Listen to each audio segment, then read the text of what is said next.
Neymar যেন একটা আবেগ। শুধু নেইমারের খেলা দেখার জন্য ইউরোপের খেলা বাদ দিয়া কিছু পাগলা সাপোর্টার ঘুম থাইকা উঠা যায় ভোরে। উদ্দেশ্য একটাই, মুকুটহীন রাজার একটু ঝলক দেখা। তবে এবার খেলা ছাড়াও আরেকটা কাজ করে আলোচিত নেইমার। ব্রাজিলিয়ান প্রিন্স কিনলেন ব্যাটম্যানের গাড়ি, তাও কিনা 18 কোটি টাকা দিয়ে। মানুষ গাড়ি কিনতেই পারে, কিন্তু নেইমারের গাড়ি যেন তেন গাড়ি নয়। নেইমার কিনেছেন ব্যাটম্যান সিনেমার সেই বিখ্যাত গাড়ি ব্যাট মোবাইল। লিমিটেড এডিশন গাড়িটির আসল দাম ছিল প্রায় $30 লাখ।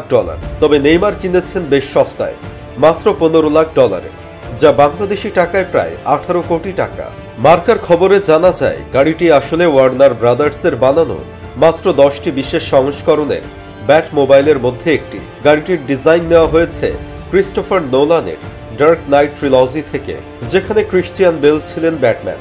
ব্যাটম্যান চরিত্রের 85তম বর্ষপূর্তি উপলক্ষে এগুলো তৈরি করা হয়েছিল। ব্যাট মোবাইল টাম্বলার গাড়িগুলো লম্বায় 4.65 মিটার আর চওড়ায় 2.8 মিটার। স্টিলের মজবুত ফ্রেমে তৈরি এই গাড়ি মোড়ানো কার্বন ফাইবার আর কেভলার দিয়ে।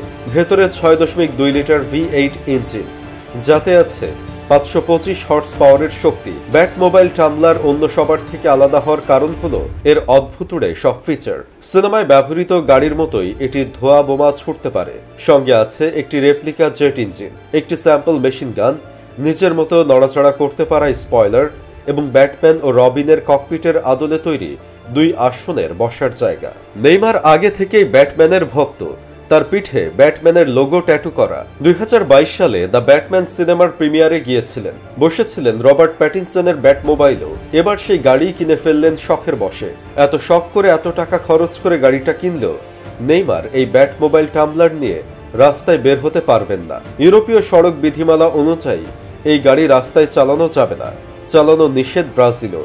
অর্থাৎ এটি শুধু তার বিলাসবহুল গ্যারেজের শোভা হয়ে থাকবে, যেখানে আগে থেকেই আছে নেইমারের আরও কয়েকটি supercar: Audi R8 Spyder V10 plus, Ferrari Purosangue, Bentley Continental GT, Aston Martin DBX ও ল্যাম্বরগিনি হুরাকান। সেলিব্রিটি নেটওয়ার্থের তথ্য অনুযায়ী নেইমারের মোট সম্পত্তির পরিমাণ প্রায় $35 কোটি।